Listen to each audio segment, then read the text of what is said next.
This program depicts habitual behaviors that are dangerous and risky in nature. Viewers should not attempt. Hi, my name's Mitchell. I'm just your ordinary, everyday, run-of-the-mill fella. I enjoy hanging with my bros, chilling with my girl, you know. Nothing better than tossing the pigskin and then following that up with some Netflix and chill. I'm a mechanic, enjoy, everyday life, just going through the grind. And on the weekends, I really enjoy fixing up my household. Is this allowed? Can I do this? Thank you. So I'm just your ordinary guy, right? Mitchell has a serious problem. From the time we started dating till now, Mitchell has been using a bathroom. Sometimes he goes 4, 5, 6 times a day for like minutes at a time. Yeah, so there was this one time where Mitchell and I were playing video games down in his basement, and he ended up pausing the video game and went upstairs to the bathroom. One time we had gotten home from eating Chipotle and he went to the bathroom for like 10 minutes. I swear to God, he like sits on the toilet or something. So yeah, me and Mitchell were watching porn together, like most guys do, and he ended up going upstairs saying he had to go to the bathroom. He was there for about 15 minutes. That was weird. Something must be done. I'm concerned for Mitchell's health and it's jeopardizing our relationship. It's time for a change.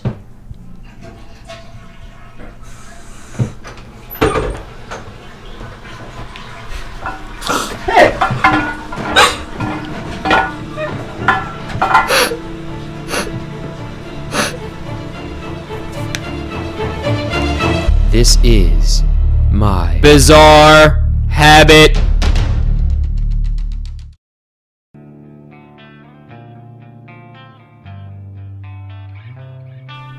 After seeing how serious Mitchell's condition was getting, me and Bernard decided that the best option was to stage an intervention. So I called Mitchell's old college roommate Freddie and his brother and sister Sharon and Steve. And they all agreed once I told them what was going on. I mean, after all, they're really the only family Mitchell has after his parents disowned him because of his bathroom problems. We got tired of Mitchell abandoning us 4 or 5 times a day to use the bathroom. It was the last straw. We disowned him. Mitchell? Who the hell's Mitchell? We knew it was serious when they were little boys. Mitchell and Steve shared a room. But Steve got tired of him getting up in the middle of the night to go to the bathroom, so he moved in and was sleeping in the same bed as Sharon. I have no son. We want nothing to do with him anymore. He's just too strange for our liking. That kid is dead to me. It's a good thing we have 2 normal, healthy children to fill the hole that Mitchell left. Now, you see, when we received the call that our brother was in need, we just hopped right out of bed and we're right on our way to help him. He was tickling my neck with a feather, just how I like it. When we got the call that he was still using the bathroom.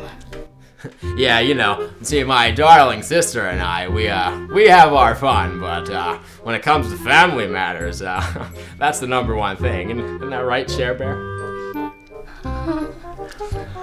The one who really took the news to heart was Mitchell's old roommate, Freddie.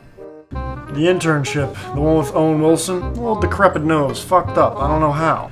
Let me tell you about this movie. It's a really good movie, but, you gotta have it under these circumstances. I saw it in the movie theaters. It fucking sucked. You sitting at your house, you've lost your remote, it's in a couch somewhere, you lost, the battery ran out. You know what, the battery ran out. Your favorite food, you got your feet kicked up on and it's raining outside. You got nothing to do. That's the only thing on. You're not getting up. Get up and walk and change the channel with your hand. Can you even do that with TVs anymore? I don't think so.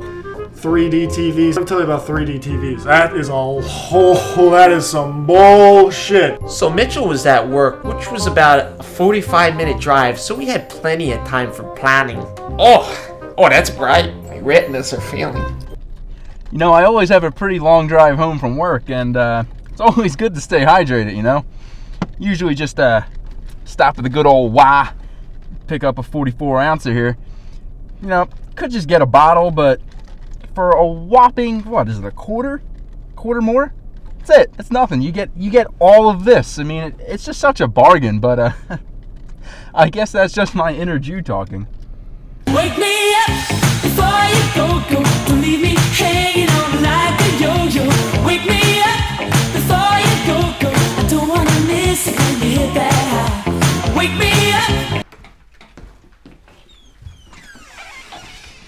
babe. Whoa! What's going on here? Got my pudding pop, my best friend, my old college roommate, bro and sis, and that guy. Is this a party? No, Mitch, this is serious. You need to sit down. We have to talk. Oh, really? I mean, I'll just be a minute. I just gotta take a piss. Yeah, so this one time, Mitchell's girlfriend and I were planning an intervention for Mitchell because he goes to the bathroom, and he went up to us and said he had to go to the bathroom. That was weird. No, Mitchell, we're not gonna let you do this to yourself anymore. Please, sit down and listen to what we have to say. I don't understand. I just gotta use the John real quick. You sit your scrawny ass down! Yeah, Bernie and Claudia hired me as a life coach / motivator for Mikael to help out with his little addiction. If this tinkling fairy thinks he can go around tinkling in toilets wherever he wants, like a little tinkle fairy boy, he's got another thing coming. It's a man muscle right here. You see this? I've been working out for days. Mitchell, for too long now, I've been watching you destroy yourself. It's always too much water, gotta go to the bathroom, or be right back, babe, or that burrito really disagreed with me, potty time. And I'm not gonna let you do this to yourself anymore. I'm not gonna sit here and listen to that awful sound of your urine hitting the toilet. And I'm not gonna listen to the awful roar of the toilet flush because I know what you're doing. I know you're going to the bathroom. Let me take a fucking piss! I have no idea what's going on. I mean, they say I'm destroying myself and that I'm not allowed to use the bathroom and that the sound of my urine hitting the toilet is horrifying, but I just don't know. They even said my parents disowned me. I just talked to them last week. He's a lying sack of shit. Because I know, somewhere deep down in my heart, I still love you.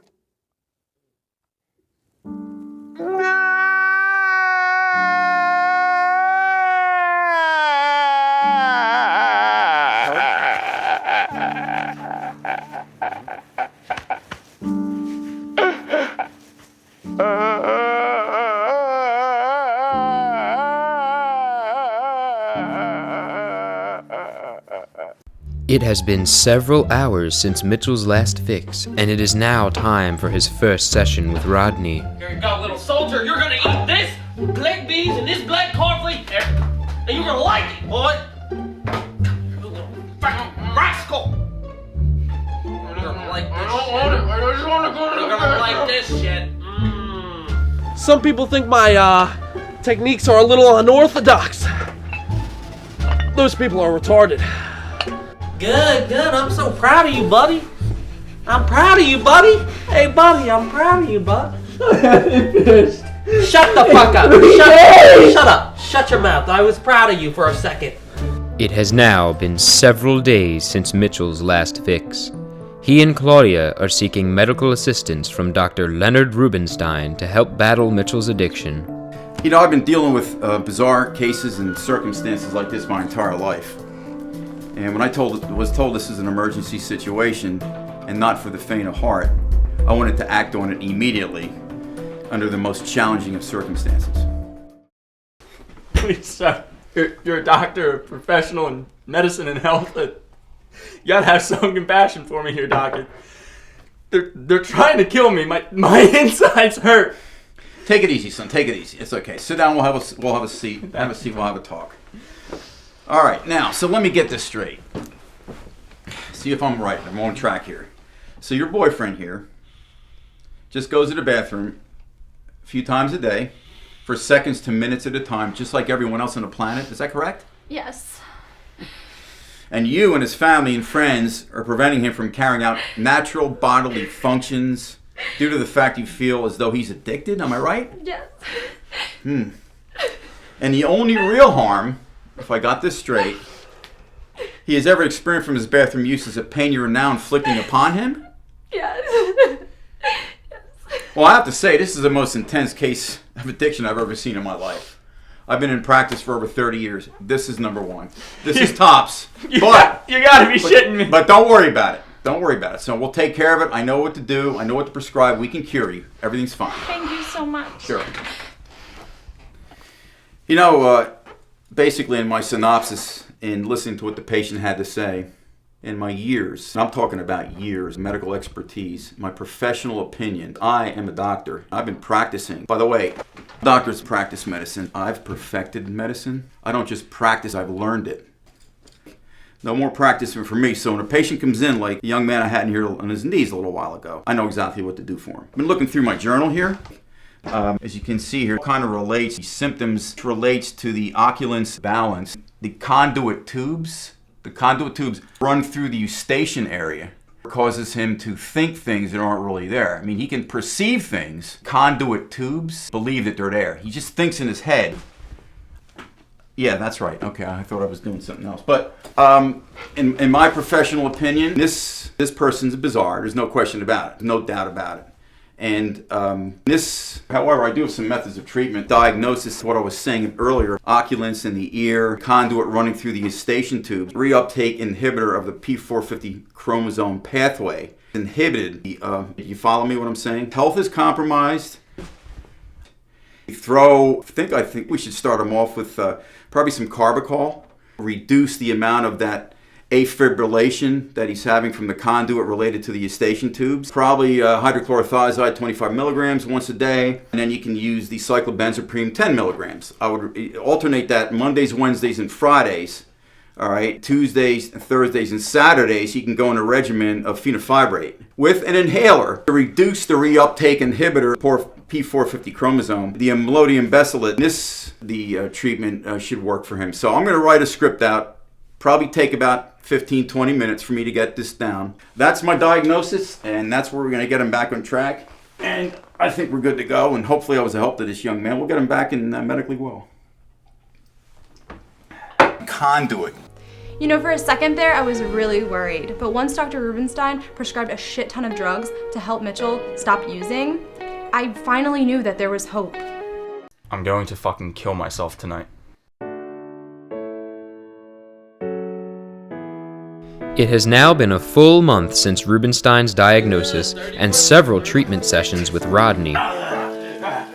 In celebration of 1 month clean, Claudia has decided to throw a party for Mitchell. You know, I finally feel like he is whole again. Like he really made progress. I just finally feel happy again. You know, I think Mitchell can finally start living his life to the fullest now since he's no longer using. That makes me excited because me and him can now watch pornos together uninterrupted. Oh my, so wow! I know his family and friends are really proud of him. Bug's life. They say like that's 4D air that comes up under your seat. There's a little stank, you know what? There's a little stank that comes up from like the stink bug. Oh, that's stinky. Now let me tell about my friend Bob. He's kind of a dick. You know what? He is a dick. Definitely a dick. He is masturbating in Disney World. Diane, you should have had that abortion. Hi everyone, I just want to thank everyone for coming out for my little Mitchie's 1 month clean. I especially want to thank Bernard for all your help in helping organize all of this and everything. But yeah, thanks for all coming.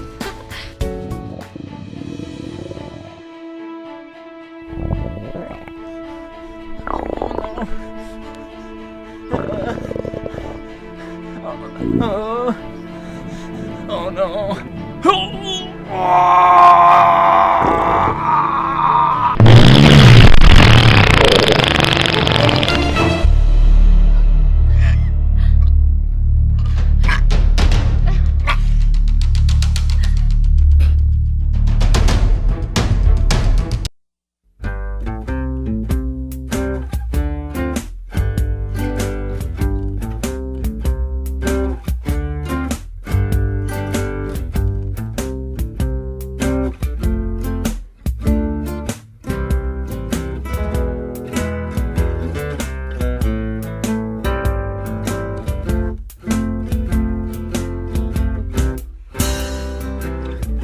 Don't you ever